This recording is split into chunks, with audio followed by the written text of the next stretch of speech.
They called my marina operation outdated. What Victoria Pemberton didn't know was that I owned every pier, every fuel pump, and every repair base she was standing on. My name is Walter Hoffman. Most people call me Walt. I'm 49 years old, and I've been running Pemberton Coastal Marina for 22 years. Before that, I was a sergeant in the Marine Corps for 8 years. When people ask what a harbor master does, I tell them simple. We keep boats floating and people safe. We don't do theory, we do what works. Tuesday morning, 10:15 a.m., I'm sitting in Victoria Pemberton's office on the second floor of the harbor building. Glass walls on 3 sides looking out over 240 boat slips, a deep water fuel dock, and a certified repair facility that I've kept running for more than 2 decades. She's got her MacBook open, typing something. The chair I'm in sits about 2 inches lower than normal. She had facilities swap it out the week she started. Some people earn respect through competence. Victoria uses furniture tricks. Janate Walsh from HR is standing behind her with a manila folder pressed against her chest like body armor. Janet's been here 11 years. Good woman. She's studying the carpet like it contains survival instructions for this meeting. Victoria finishes typing, probably the LinkedIn post, and looks up with that practiced smile.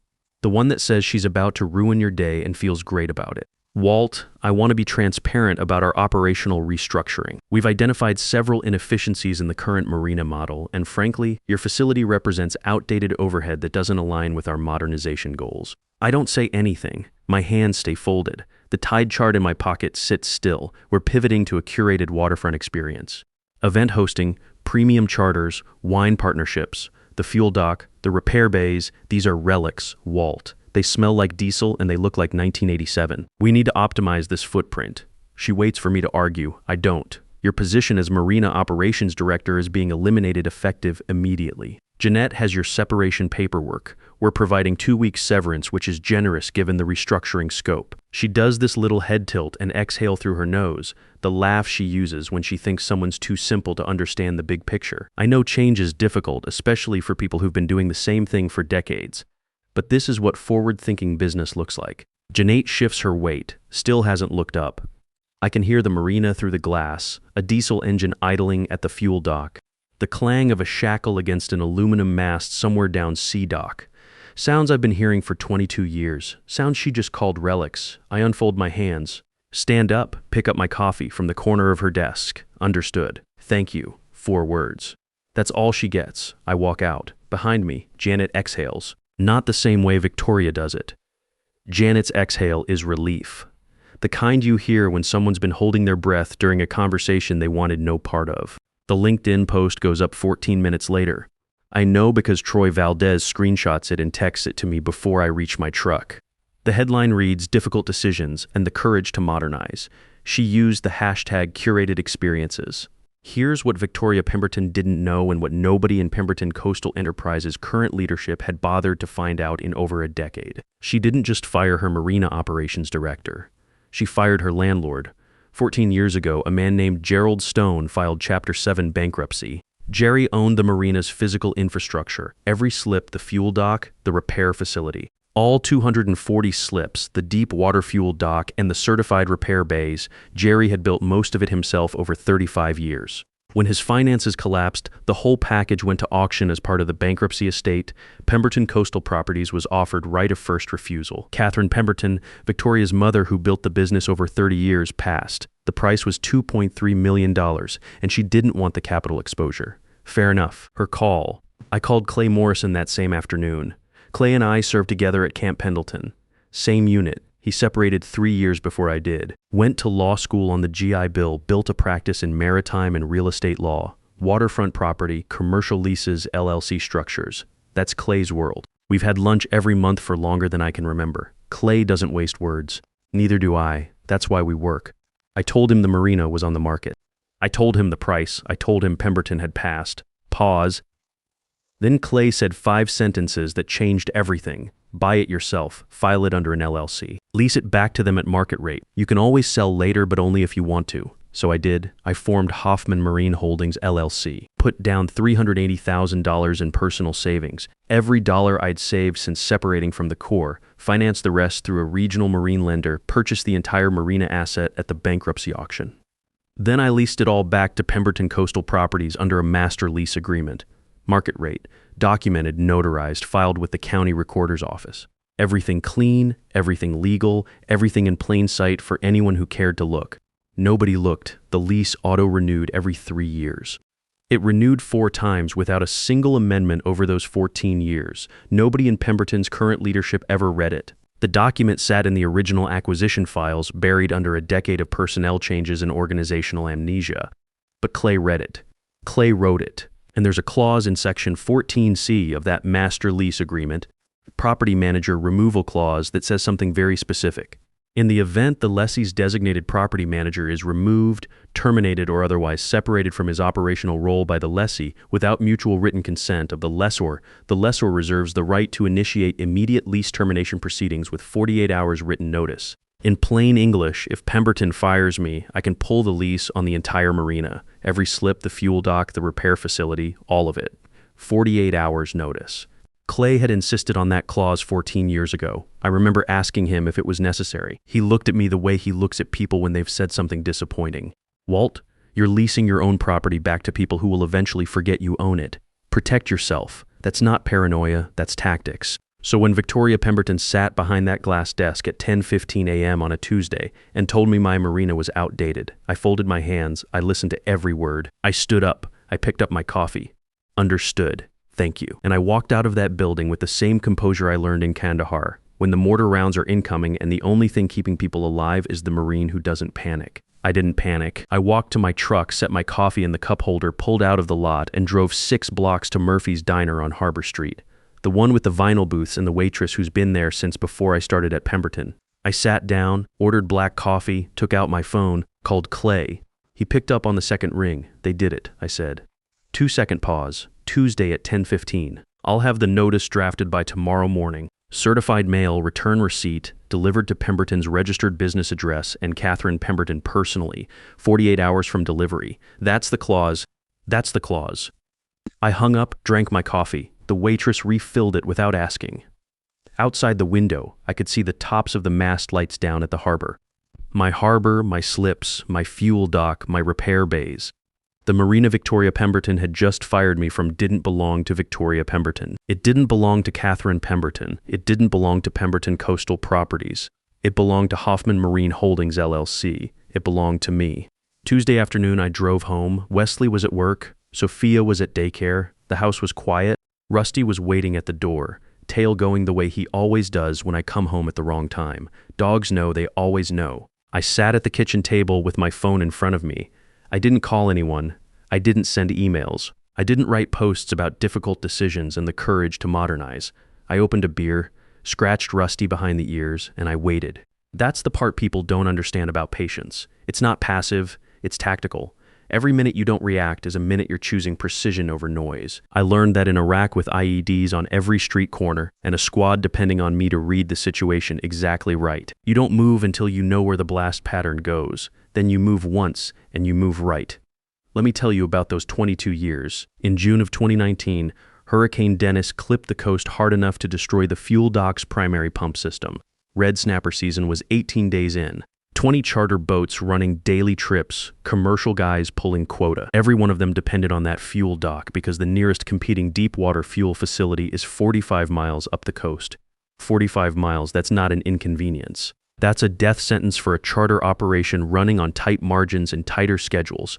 I spent 84 straight hours on site. I ran temporary fuel lines from the reserve tank to a portable pump station I rigged on the end of B-dock using hardware I pulled from the repair facility's inventory.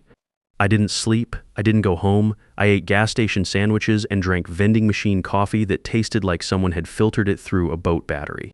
Troy Valdez, my lead tech, 14 years under me, Coast Guard Master Technician certified. He was right there the whole time. Troy's got 3 kids and a mortgage, and he could have found easier work anywhere else. But he stayed because we understand each other. When your boat's taking on water at 2 a.m., you don't want someone who learned their job from a manual. You want someone who's been elbow deep in bilge pumps since he was 20 years old. We kept every charter boat fueled, every commercial vessel running. Pemberton Coastal Properties lost 0 bookings. 0 canceled charters during peak season. $28.7 million in annual charter and commercial fishing revenue kept flowing because 2 guys who smelled like diesel and looked like 1987 knew what they were doing. Nobody sent a thank you email. That's fine. I didn't do it for the email. Christmas Eve 6 years back. A 62-foot sport fisher in slip 126 took on water. Owner was in Denver. Vessel was going down at the stern. Troy and I pulled an all-nighter, pumping her out, patching a through-hull fitting that had corroded past its service life. We saved a $1.20 boat on a night when every other human being in the organization was drinking eggnog and pretending the marina ran itself. But here's the one that stays with me. Wesley's wedding 4 years ago. He was standing at the altar in the community center, and I was in the parking lot of the repair facility on the phone with a Coast Guard inspector because a crane malfunction during a scheduled haul-out had created a safety violation that required my specific certification to legally clear. I couldn't hand it off. Nobody else had the credentials. Wesley saw me through the window from the altar. He told me later he could see my truck in the lot across the street. He could see me pacing with the phone against my ear. Neither of us has mentioned it since. We don't need to. He knows. I know that's enough. These days, Wesley coaches his daughter's soccer team on Saturday mornings. Little Sophia's got his determination and her grandmother's stubborn streak. She scored her first goal last month, kicked the ball about 3 feet, but it rolled between the orange cones they use for goalposts. She looked right at me in the bleachers after her kick, just to make sure I was watching. I was watching. I'm not telling you this, so you feel sorry for me. I'm telling you this so you understand what 22 years of holding a place together actually looks like. It doesn't look like a LinkedIn post. It looks like missed wedding ceremonies and diesel fuel under your fingernails at 3 a.m. on Christmas morning. It looks like a son who understands that sometimes duty comes before family moments and a granddaughter who knows her grandfather will always show up when it matters. Wednesday morning, I got up at 5:30 like always, made coffee, checked the tide tables, sat on the back deck with Rusty, and watched the water. My phone buzzed once around 9 a.m. Text from Troy Valdez. Place feels wrong today. She's already measuring the repair bays for some kind of event space. I read it, didn't respond. At 11:20 a.m., another text from Troy. 4 charter captains on B-Dock asking where you are. What do I tell them? I typed back, tell them nothing. That was my only communication with anyone at Pemberton Coastal Properties on Wednesday. I didn't call Catherine. I didn't call Janet. I didn't call Victoria to argue or explain why firing the guy who owns the marina might be a strategic miscalculation. None of that was my job anymore. Victoria had made her decision. Now I'd make mine. Wednesday evening, Clay called. Notice drafted certified mail and personal delivery both go out tomorrow at 9 a.m. Catherine Pemberton will receive her copy by courier. The registered business address gets certified mail with return receipt. Clock starts on delivery. Good. Once it's delivered, they have 48 hours to respond, but there's nothing to respond to. Walt, the clause is clear. The lease terminates. They vacate, or they're trespassing on your property. You ready for this? I looked out the kitchen window. Wesley was in the backyard working on his Tacoma, the 2018 I helped him buy when Sophia was born. He's got a good job at the shipyard now, making his own way. Sophia was in her sandbox, building what looked like a castle but could have been a fort. Rusty was lying in the grass watching both of them work. The sun was going down behind the tree line and everything was quiet. Yeah, Clay, I'm ready. Good, get some sleep. Click. Thursday at 9 a.m., Clay's office sent 2 packages. One by courier to Catherine Pemberton's home address, one by certified mail to Pemberton Coastal Properties. Both contained identical documents. A formal lease termination notice from Hoffman Marine Holdings LLC citing Section 14C of the Master Lease Agreement, referencing the involuntary termination of the designated property manager on Tuesday at 10:15 a.m. and initiating immediate lease termination proceedings with 48 hours written notice. The letter was 4 pages. Clay doesn't waste words on paper any more than he wastes them in person. The key paragraph read, pursuant to Section 14C of the Master Lease Agreement executed between Hoffman Marine Holdings LLC and Pemberton Coastal Properties, dated 14 years prior, filed with the County Recorder's Office and auto-renewed without amendment on 4 subsequent occasions. The lessor hereby provides formal notice of lease termination effective 48 hours from the date and time of confirmed delivery of this notice. The lessee is directed to cease all commercial operations on the leased premises and vacate all structures, equipment, and personnel from the property within the termination window. Attached, certified copy of the original master lease agreement, certified copy of Section 14C LLC Articles of Organization for Hoffman Marine Holdings, County Recorder deed from the Stone bankruptcy estate, and 4 notarized lease renewal documents, none of which contained any modification to Section 14C. Every piece of paper was clean. Every signature was original or certified. Every filing was current. Clay had been holding this file for 14 years. The The way a good Marine holds a demo charge, carefully prepared, safely stored, ready to deploy when the target presents itself. Thursday at 9:47 a.m., Catherine Pemberton opened the courier envelope. I know the exact time because that's when my phone started ringing. The first call came at 9:47 a.m. Catherine Pemberton. I looked at the screen, set the phone face down on the kitchen table. Rusty looked up from his spot by the back door. I took a sip of coffee. The phone rang again at 9:52. Again at 9:58, at 10:14, a text from a number I didn't recognize. Mr. Hoffman, this is Margaret Henley from Pemberton Coastal Properties, legal counsel. Please contact us immediately regarding a lease matter. This is urgent. I rate it. Set the phone down. At 10:31, Catherine called again. At 10:45, Troy texted me. Something is happening. Catherine just showed up in person. Victoria is in her office with the door closed. There's a woman from legal I've never seen before going through filing cabinets in the admin building. What did you do?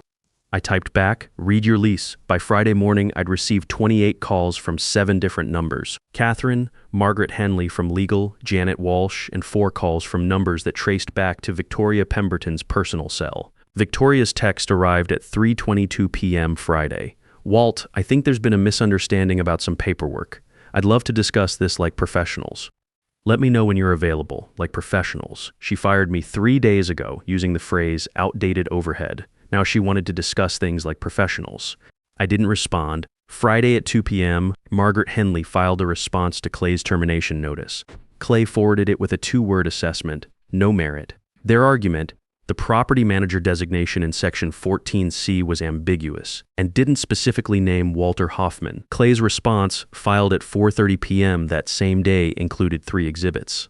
The original lease execution document listing Walter James Hoffman as the designated property manager. The LLC's operating agreement naming Walter James Hoffman as sole managing member, and 14 years of Pemberton's own personnel records identifying Walter James Hoffman as Marina Operations Director, ambiguous, sure.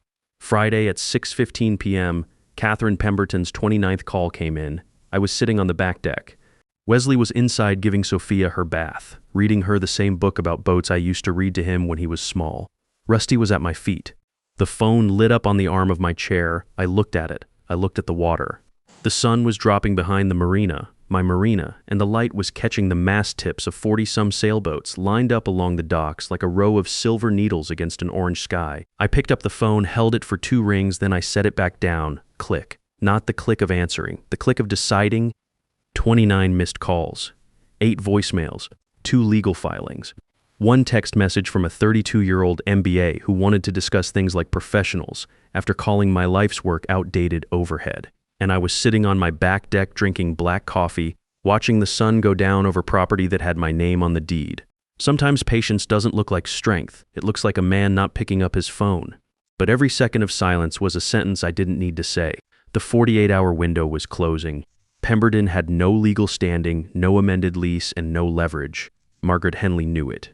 Catherine knew it. And somewhere in that glass-walled office on the 2nd floor of the Harbor Building, sitting behind a desk she'd had facilities lower to make herself feel tall. Victoria Pemberton was starting to understand that the facility she'd tried to modernize had an owner, and the owner wasn't answering her calls. Saturday morning, the 48 hours expired at exactly 9:47 a.m. I was at Murphy's Diner when it happened, same vinyl booth, same waitress, same black coffee. My phone was face down on the table. I didn't need to check it to know what was happening 6 blocks away. At exactly 10 a.m., Clay called, "It's done. They're officially trespassing on your property as of 13 minutes ago. Do you want me to call the sheriff's department? Or do you want to handle this yourself?" "I'll handle it. Figured you would. You want some company." "No, this is personal." I finished my coffee, left a $5 tip for the waitress, and drove to my marina. Not Pemberton's marina. My marina. The parking lot was half empty. Word had already spread through the harbor community the way it always does. Fishing boats talk to each other on the radio. Charter captains text back and forth between trips. By the time legal trouble hits a marina, every boat owner within 10 miles knows about it. I parked in my usual spot, the one I'd been using for 22 years, and walked toward the Harbor Building. Victoria's white BMW was still in the lot. So was Catherine's Mercedes. Margaret Henley's rental car sat next to them like a life raft beside 2 sinking ships. I walked past them all, past the fuel dock where a lone commercial fisherman was topping off his tanks, probably for the last time. past the repair bays where Troy was standing in the doorway watching me approach. He didn't wave, didn't nod, just stood there like he was witnessing something that needed a witness. I climbed the stairs to the second floor, walked down the hallway I'd walked down every workday for more than 2 decades, and knocked on what used to be my boss's door. "Come in." I opened the door. Victoria was sitting behind her desk, same position as Tuesday morning, but the practiced confidence was gone. Catherine was in the chair across from her, the chair I'd sat in 4 days earlier. Margaret Henley stood by the window with her phone pressed to her ear, talking in the low, urgent tone lawyers use when they're explaining to clients that they're about to lose everything. Victoria looked up at me. "Walt, thank God. We need to talk." I closed the door behind me, checked my watch. 10:07 a.m. "No," I said, "we don't." Catherine looked at me like she was seeing a ghost. Margaret Henley hung up her phone and turned around. The room went quiet except for the hum of the air conditioning and the distant sound of a diesel engine idling at the fuel dock. "Walt," Catherine said, her voice smaller than I'd heard it in 20 years, "I had no idea about the lease, about your ownership. This is all just a terrible misunderstanding." "No misunderstanding," I said. "You fired me. I'm terminating your lease. You have until 9:47 a.m. Monday to vacate my property." Victoria stood up behind her desk. "Walt, this is ridiculous. We can work something out, a new arrangement. Better terms. I was only trying to modernize. You were trying to modernize something you don't own." Margaret Henley stepped forward with her phone still in her hand. "Mr. Hoffman, my client is prepared to discuss compensation for any inconvenience this termination may cause your business operations." I looked at her the way I look at people who think they can negotiate with tide tables. "Your client doesn't have a business operation anymore. That's the point." I turned to Catherine. "You've got 72 hours to clear out. Everything, personnel, equipment, files. After that, you're trespassing." "Walt, please," Catherine said. "This marina has been my life's work." "No," I said. "This marina has been my life's work. You just collected rent on it." I walked out, closed the door behind me. Walked down the hallway, down the stairs, past Troy, who was still standing in the doorway of the repair bay. He fell into step beside me as I headed toward my truck. "So what happens now?" he asked. "Now we go to work." "Where?" "I'll let you know Monday." The following Monday at 8 a.m., I pulled into the gravel lot at Bay Point Marine Operations, 12 miles up the coast. 200 slips, clean operation, older facility, but maintained the way a facility should be maintained by people who understand that function isn't an aesthetic choice. Glenn Porter was standing next to his truck when I got there. 15-year-old F-250 that smelled like 30-weight oil and salt air. He had a cup of black coffee and another one sitting on the tailgate. He handed it to me without a word. "You bring the paperwork," he said. "Clay's bringing it at 9. Glenn nodded, took a sip. "I've wanted access to your charter network for 15 years, Walt. You know that?" "I know. And your fuel customer base. I know that too." He looked at me. Glenn Porter is 67 years old, been in the marine business since he was 22. He doesn't use words like experiential revenue or curated waterfront experience. He uses words like draft, displacement, and net operating income. We understood each other. 15-year master lease, he said. "Market rate plus 4% of gross fuel revenue. Had my attorney draft it Friday. Clay will want to read it." I'd be worried if he didn't. Clay arrived at 9 sharp, parked next to my truck, walked over with his leather portfolio, same one he's carried since law school. The three of us went inside to Glenn's office. Wood-paneled walls, marine charts, a framed photo of a 1994 Boston whaler that Glenn still keeps in a covered slip. Clay read Glenn's lease offer line by line. Took 52 minutes. He made 3 minor amendments to the insurance language and 1 adjustment to the fuel dock maintenance schedule. Glenn agreed to all 3 without negotiation. At 11:30 a.m., I signed a 15-year master lease with Bay Point Marine Operations. Hoffman Marine Holdings LLC would relocate its primary commercial operations, all 240 slips worth of tenant relationships, the deep water fuel dock equipment, and the certified repair facility's portable assets to Bay Point's expanded footprint. Glenn had already begun site preparation for the additional capacity. He'd known this was coming. I hadn't called him. He'd called me Thursday afternoon, 7 hours after the eviction notice went out. Word travels fast on the water, always has. The charter fleet moved fast. Within 12 days, the first operators started transferring their slip agreements. Captain Roy Blackstone was first. Slip 97 at Pemberton became Slip 34 at Bay Point. He called me the day he moved his boat. Should have been sooner, Walt. By 35 days after my signing, 14 of 17 commercial operators had transferred to Bay Point. 14 charter and commercial fishing operations, pulling their vessels, their fuel accounts, their repair contracts, and their booking relationships out of Pemberton Coastal Properties. They didn't follow a building, they followed the person who answered the phone at 3 a.m. on Christmas Eve when their boat was taking on water. Pemberton Coastal Properties lost $32 million in contracted bookings within 75 days. The fuel dock sat empty. The repair bays sat dark. The 240 slips started emptying as commercial tenants exercised their own termination clauses. The curated waterfront experience was a waterfront with no boats. 18 days after the eviction notice, Pemberton's board of directors held a formal consultation. The vote was unanimous. Terminate Victoria Pemberton's appointment as Director of Modernization effective immediately. Catherine did it herself, 21 days after my eviction. I heard about it from Troy Valdez, who had started at Bay Point the Monday after the lease termination. Troy's text was 6 words. She cleaned out her office today. No LinkedIn post this time. No hashtags about courage and modernization.